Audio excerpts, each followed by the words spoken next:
Okay, thanks for tuning in. Would like to take the time today to talk a little bit about this book. There is a film about Odysseus and the Odyssey coming out in a few months' time in July. It's going to be directed by Christopher Nolan, who directed Batman and a number of other excellent films, Interstellar as well, I believe. And so there will be, in a few months, perhaps a lot of talk and discussion about the Odyssey and the central character Odysseus. The Odyssey takes place after the 10-year war. So there's a war in Troy. There was also a film that came out starring Brad Pitt in 2003 about Troy. The events, the story of Odysseus in the Odyssey is about him going back to his island. He's the king of the island Ithaca. So if we go way back, what happened at the start of the Trojan War was that the wife of King Menelaus, who was the king of Sparta, his wife Helen fell in love with a Trojan called Paris, and this was the pretext, this was the cause of the war. The face that launched 1,000 ships, famous quote from a play. But so King Menelaus decides to summon a number of Greek kings, including his brother Agamemnon, and they all get together and they decide to try to get Helen back, who was considered to be, the most beautiful woman in the world in the story.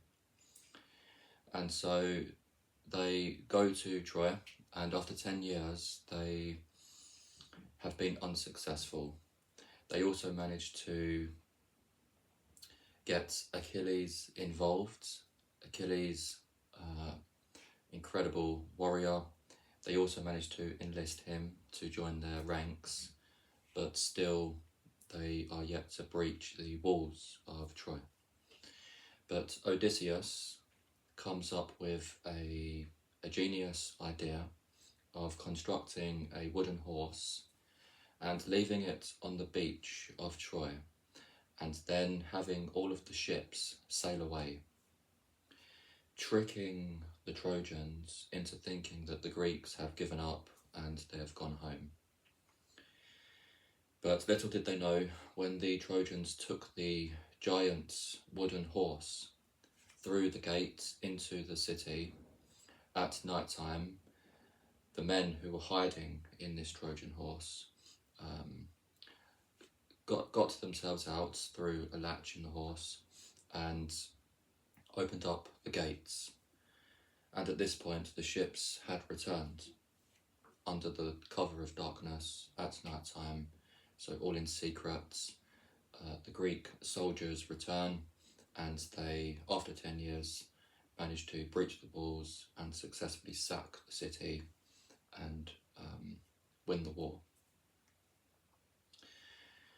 And what happens after this? So this is the first of Homer's epic poems. So the first poem is about Troy, and the next 10 years of Odysseus' life involve him trying to get back home to Ithaca. Ithaca is on the west side of Greece. There are many Greek islands in the Mediterranean Sea, but Ithaca is on the western side. And Odysseus in Greek mythology is known to be incredibly witty, clever, a trickster, a hero, someone who is naturally a leader, a great strategist, and known for outwitting his opponents. So after they've won the war, they decide to make their journey back home. And this is what this book is based on. Over the course of the next 10 years, he crash lands onto many islands and encounters many problems, many characters, goddesses who don't want Odysseus to leave. One of the first islands they stumble upon, they unfortunately are captured, or rather they go into a cave. They arrive at this island and it's all a bit of a mystery. They don't really know what's going on. And they walk inside this cave, and unbeknownst to them, the cave belongs to a one-eyed giant, a cyclops. And this cyclops discovers that Odysseus and his men have entered his cave, and he decides to trap Odysseus and his men. But Odysseus, being the clever, cunning person that he was, hatches a plan to get the giant, the Cyclops, drunk, because he had with him some caskets of very strong wine. And so he tells the giant that his name is Nobody, and in the evening they give him some wine, and this Cyclops gets drunk and passes out. And then in the night time they develop sharp instruments which they all carry, and they blind the Cyclops. And then the Cyclops, in agonising pain, gets up and starts shouting, as you can imagine. And the other giants, the other trolls, as it were, they call out to him, "What's the matter? What's the problem?" And he responds, "Nobody has blinded me." So this is just one chapter, one part of a very long story about how Odysseus and his men escape this cave, because now the giant is blind. And what I think one has to appreciate when reading Greek mythology and stories is that it's nearly always metaphorical, full of similes, and it's allegorical. So when Homer, who authored this story, the original poem, talks about the giant becoming drunk and becoming blind, those two ideas are much of the same, because in getting drunk, in wanting the wine, the giant has effectively blinded himself to Odysseus's plan. And then what they decide to do, the men, they hide underneath the belly, or the bellies of the sheep. And, the giant is checking who is leaving the cave and just strokes the sheep, but cannot tell that Odysseus and his men are hiding underneath the sheep. So they manage to escape. And they get aboard their ship. And this is where the value of the book, I think, can be seen. That the value is in its wisdom, in the important messages that it's conveying. So when Odysseus boards the ship with his men, he can't resist taunting and insulting the giant who he just blinded. And he laughs and mocks this giant. And in doing so, he brings down a curse upon himself and his men, because these Cyclopses were the sons of Poseidon, the Greek god Poseidon, who rules over the sea. And so this besets a number of problems that they encounter for the next 10 years, because the sea god Poseidon does not want Odysseus to return home to Ithaca. So it was in his lack of self-control, laughing at the crocodile before he has crossed the water, which led to a curse falling upon Odysseus and his men. And so they make their way on this ship, but then there are a number of storms which take them to other islands where they encounter further problems. On one island, for example, they arrive and there's this kind of mysterious, strange, serene island where Odysseus' men, after exploring and trying to find out who lives on this island, what is this island all about, they discover the lotus fruit.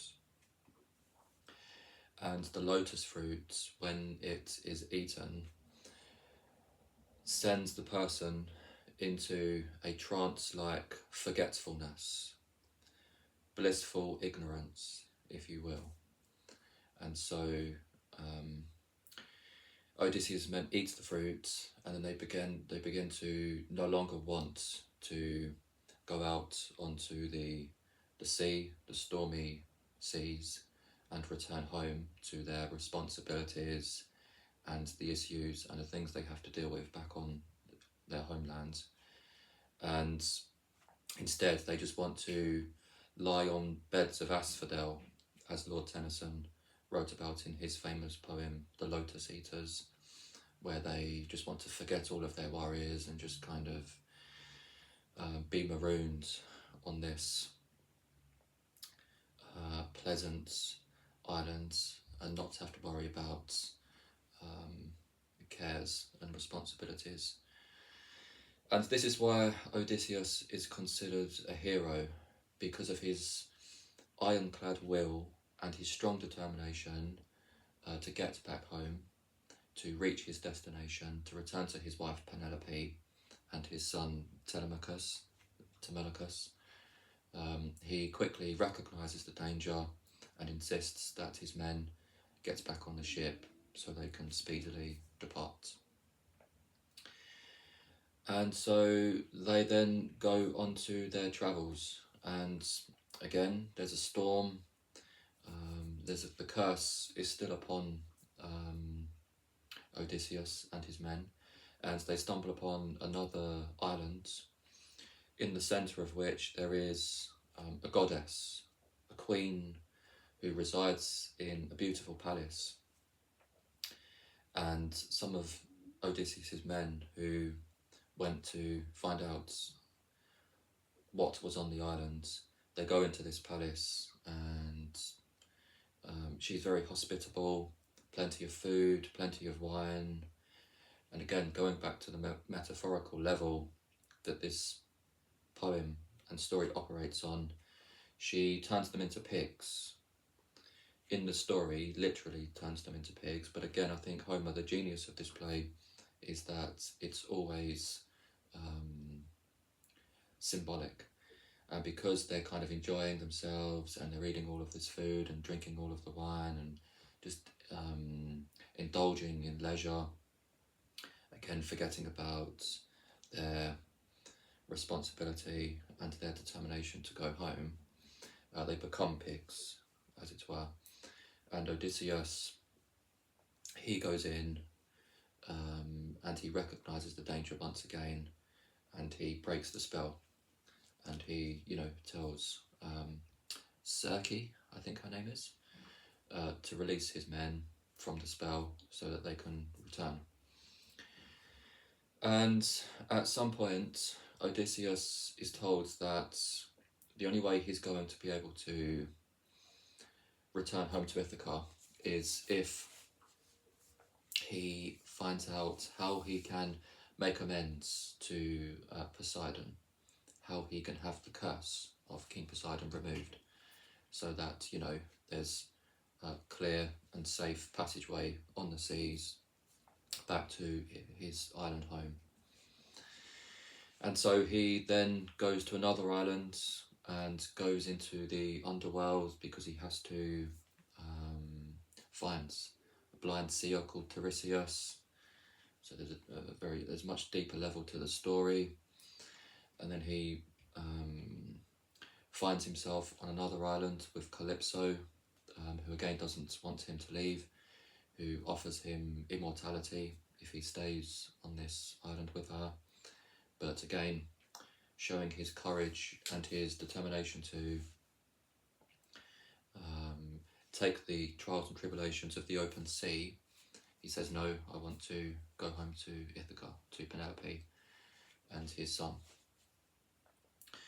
So after 10 long years, a lot more happens. I've just given a brief overview of some of the events which take place. There's also a backdrop and a context of Greek mythology involved. So Zeus, Hermes, Athena, many of the Greek gods and goddesses are playing instrumental roles in shaping how the story unfolds. And one great thing about this particular book is that this is obviously written for a much younger audience. This book would be suitable, for 12-year-olds, 13-year-olds to read. It gives great pictures of what's going on as well, which really help to visualize, the story. So, for example, that's the picture of the Cyclops, and being stuck in that cave as he was. These visuals really do help. The original book is obviously much thicker, much longer, and has been studied for centuries.